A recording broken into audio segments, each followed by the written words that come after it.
Salut Victor. Salut Marie-Claude. Bon, les premiers ministres de province qui se disent prêts donc à faire front commun pour le Canada, mais l'affaire, c'est qu'on n'a pas tous les mêmes leviers. Non, on n'a pas tous les mêmes leviers, on n'a pas tous les mêmes intérêts. On attendait les premiers ministres, chacun y aller de leur déclaration. Et clairement, c'est un des enjeux que le premier ministre va avoir, c'est de trouver ce discours commun, justement, dans lequel Mark Carney va avoir l'appui des provinces. On a vu notamment le premier ministre de la Colombie-Britannique défendre sa province au niveau énergétique. Saskatchewan et la potasse, on sait que ça les affecte énormément. Même chose pour le Québec et les contrats d'hydroélectricité.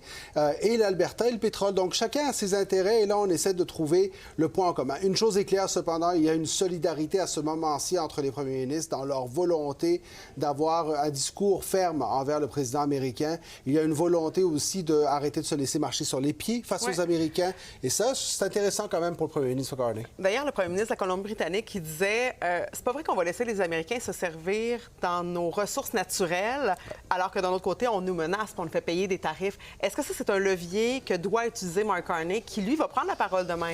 C'est dans les deux ou trois leviers principaux que nous avons comme Canadiens. À ce moment-ci, il faut se le dire, on a les ressources naturelles, on a les terres et minéraux critiques, on a l'énergie qui sont nos trois leviers principaux. Là, maintenant, la question, c'est comment est-ce qu'on les utilise.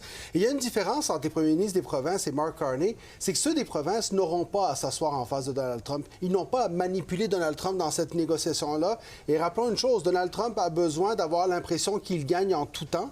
Du côté de Mark Carney, on a étudié sa psychologie et je pense que dans la stratégie, il y a un peu de ça aussi, où est-ce qu'on cherche d'une certaine façon à manipuler le président américain, à penser qu'il gagne alors que c'est le Canada qui gagne. C'est là la complexité de cette position commune qu'on essaie de développer. Pense qu'on est à la veille de voir des vins américains sur nos tablettes?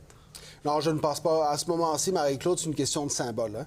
On a pris cette décision-là de justement sortir les vins des tablettes. C'est la seule mesure, d'ailleurs, qui ne respecte pas l'accord de libre-échange dans nos mesures restrictives. Cependant, ça a fait effet de symbole. Et quels que soient les coûts, parce qu'Éric Duhem a raison de dénoncer le fait que c'est de l'alcool qu'on avait déjà acheté, quels que soient les coûts, le symbole est beaucoup trop fort. Et clairement, ça fait un petit peu suer le président américain. Et ça nous fait tous plaisir. Ouais. On a aussi vu Christine Fréchette qui a parlé du référendum. Bon, les premiers ministres qui disent que c'est l'unité canadienne, c'est l'affaire des premiers ministres des provinces aussi. Est-ce que c'est vraiment le cas? Parce que les menaces de référendum, est-ce au Québec, c'est en Alberta?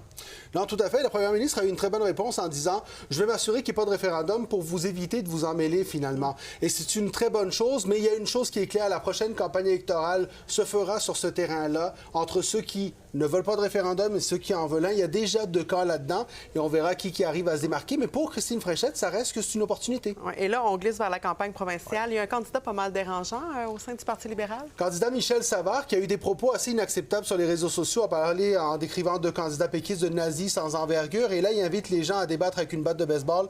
Je vous annonce tout de suite que Michel Savard, selon moi, ne sera pas candidat libéral d'ici l'élection. Il risque d'être expulsé dans les prochaines heures. Si des commentaires comme ça continuent à circuler, c'est parce qu'ultimement, il n'y en a jamais un seul. Donc, ça risque de devenir trop pesant pour les libéraux. Est-ce que c'est le genre de problème que les partis doivent régler rapidement? Il faut régler ça immédiatement parce que, comme je disais, c'est jamais des commentaires qui sont isolés et on ne veut certainement pas des candidats qui viennent nuire à la campagne globale pendant une élection.